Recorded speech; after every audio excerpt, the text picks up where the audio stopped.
Why is climbing Everest so dangerous? Every year, hundreds of climbers attempt to reach the summit of Mount Everest. Not all of them return. In today's episode, we will uncover the dangers and true tragic stories through the stages of ascent, each one deadlier than the last. This is the true tragedy of why climbing Everest is so dangerous. Mount Everest might look easy, but behind its majestic facade lies a deadly reality that has claimed over 300 lives since the first attempts to conquer its peak. In fact, the ascent of this mountain is separated into 7 stages. 1. Everest Base Camp. 2. Kumo Icefall. 3. The Western CWM, the Valley of Silence. 4. The Lhotse Face, the Wall of Ice. 5. The Death Zone. 6. The Summit Ridge. 7. The Deadly Descent. Stage 1. The journey begins. Everest Base Camp. At 17,598 feet, or 5,364 meters, Everest Base Camp is a harsh introduction to the world's deadliest mountain. Here, the air contains only half the oxygen found at sea level, forcing climbers' bodies into a desperate struggle for survival before the real challenge even begins. This makeshift city of tents becomes home for up to 2 weeks, but even at base camp, death lurks in the thin air. In 2023, 2 tourists perished near this area, their bodies overwhelmed by the altitude. The mountain doesn't discriminate. It claims both novices and experts alike. Take Dr. Jonathan Sugarman, a 69-year-old American climber who died at Camp 2 in May 2023. An experienced mountaineer, Sugarman had spent years preparing for Everest. His death during a routine acclimatization rotation serves as a chilling reminder. On Everest, experience doesn't guarantee survival. The constant rumble of avalanches echoes through base camp, a deadly lullaby reminding climbers of nature's raw power. In 2015, a massive avalanche triggered by an earthquake devastated base camp, killing 22 people in mere seconds. It was a brutal demonstration of how quickly life can end on Everest. As climbers prepare for their ascent, they're haunted by the knowledge that roughly 1 in 100 attempts ends in death. They push their bodies to adapt, knowing that failure here means certain death above. Each day at base camp is a battle against the mountain, a test of will and endurance. The journey has only just begun, and already the mountain has claimed lives. As we climb higher, Everest's true, merciless nature will reveal itself, and the death toll will rise with each unforgiving step. Stage 2. The Kumo Icefall, a deadly gamble.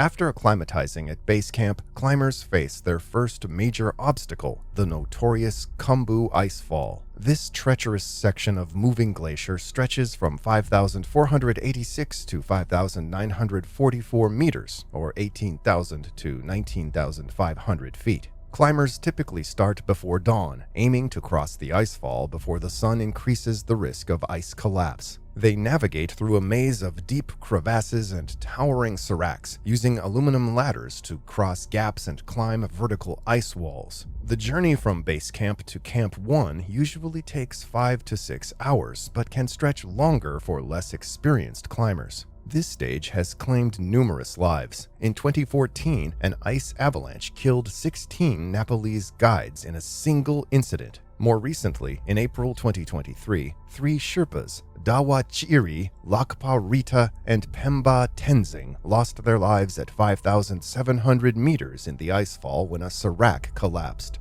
Even after reaching Camp 1, climbers aren't safe. They often make multiple trips through the icefall for acclimatization, each time risking their lives. The constant sound of cracking ice serves as a chilling reminder of the danger. Despite improved safety measures, including the use of fixed ropes and the work of the ice doctors who maintain the route, the Kumo Icefall remains one of Everest's deadliest sections, where experience offers little protection against the mountain's unpredictable nature. Stage 3. The Western CWM, the Valley of Silence. After conquering the Kumo Icefall, climbers enter the Western CWM, a broad, flat glacial valley stretching from 6,000 to 6,800 meters, or 20,000 to 22,300 feet. This 2.8-kilometer journey to Camp 2 at 6,400 meters, 21,000 feet, typically takes 2 to 3 hours, but don't let its gentle slope deceive you. Known as the Valley of Silence for its eerie quiet, the Western CWM is a death trap in disguise. Its bowl-shaped topography acts like a solar reflector, causing temperatures to swing wildly. Climbers face scorching heat one moment and bitter cold the next, all while navigating treacherous crevasses.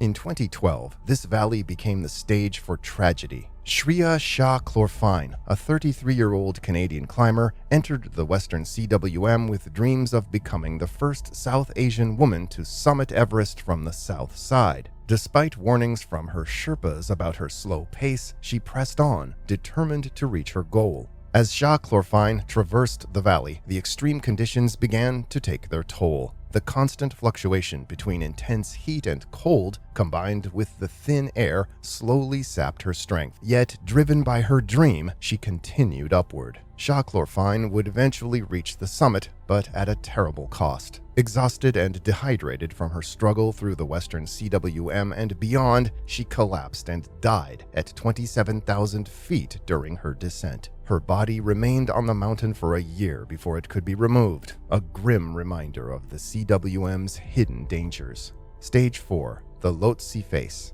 the Wall of Ice.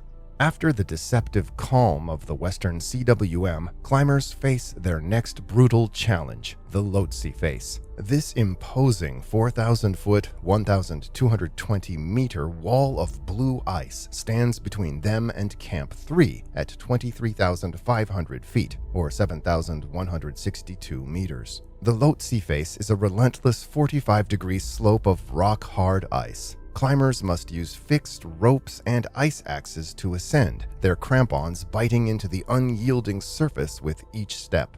The thin air at this altitude makes every movement a struggle, and the constant threat of rockfall from above adds to the danger. In 1996, this treacherous face claimed the life of Taiwanese climber Chen Yu-nan. While ascending, Chen made a fatal error. Pausing to change his oxygen bottle, he unclipped from the safety rope. A sudden gust of wind, common at these altitudes, caught him off guard. His team watched in horror as Chen lost his balance and slid 2,000 feet down the ice face. The ice was so hard and smooth that self-arrest was impossible. Chen's body was recovered the next day, a grim reminder of the face's unforgiving nature. The Lhotse Face is not just a physical challenge, it's a psychological one. Climbers must maintain intense focus for hours, knowing that a single misstep could send them plummeting down the icy slope. Many turn back here, realizing that if the Lhotse Face defeats them, they have no chance of summiting Everest. Stage 5, the Death Zone, above 26,000 feet, or 8,000 meters.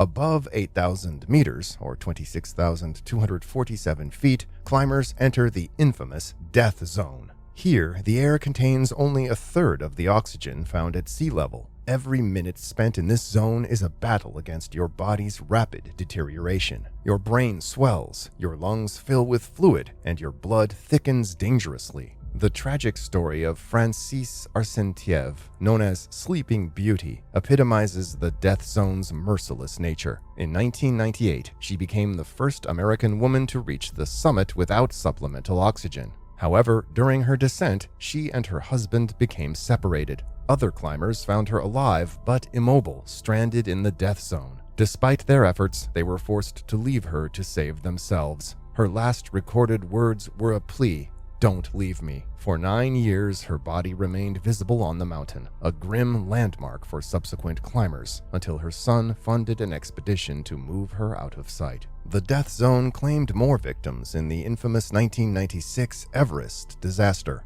Rob Hall, an experienced guide, refused to abandon his struggling client, Doug Hansen, near the summit as a storm approached. Both men became trapped. In a heartbreaking satellite phone call, Hall spoke to his pregnant wife for the last time, choosing a name for their unborn daughter. His final words to base camp were, "Sleep well, my sweetheart. Please don't worry too much." Neither Hall nor Hansen's bodies were ever recovered. These stories serve as stark reminders of the death zone's unforgiving nature. Here, Everest transforms from a challenging climb into a race against time, where every decision can mean the difference between life and death. Stage 6. The Summit Ridge, where dreams turn to nightmares. The final stretch to Everest's peak is a treacherous knife-edge ridge with 8,000-foot drops on either side. In 2019, this section became infamous when a viral photo captured a deadly traffic jam of climbers.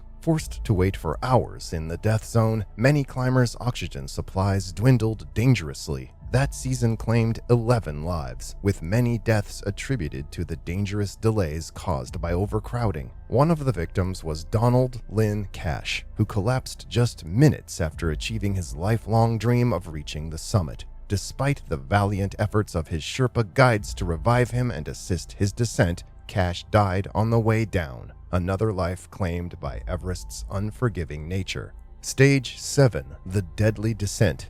The descent from Everest's summit is often overlooked, but statistically more deadly than the ascent. 56% of all fatalities above 8,000 meters occur during the descent. Climbers, exhausted from their summit push and often euphoric from their achievement, must navigate the same treacherous terrain they conquered on the way up, but now with depleted energy and oxygen reserves. In 2006, David Sharp's tragic story highlighted the perils of descent. After successfully reaching the summit, Sharp ran out of oxygen during his return. He was found barely alive in a cave near the summit by over 40 passing climbers. Despite some attempts to help, most continued their own climbs, leaving Sharp to die alone. His death sparked a heated debate about the ethics of high-altitude mountaineering. Another harrowing descent occurred in 1996 when Beck Weathers was left for dead twice during the infamous disaster. Miraculously, he survived after spending a night exposed at 26,000 feet, stumbling back to camp with severe frostbite. His survival, while inspiring, underscores the brutal reality of Everest's descent. The physical toll of the descent is compounded by mental fatigue. Climbers must maintain focus to clip in and out of safety lines, navigate icy slopes, and make critical decisions, all while their bodies and minds are pushed to the absolute limit. As mountaineer Ed Viesters puts it, getting to the top is optional, getting down is mandatory. This was the true tragedy of those who lost their lives trying to climb Mount Everest.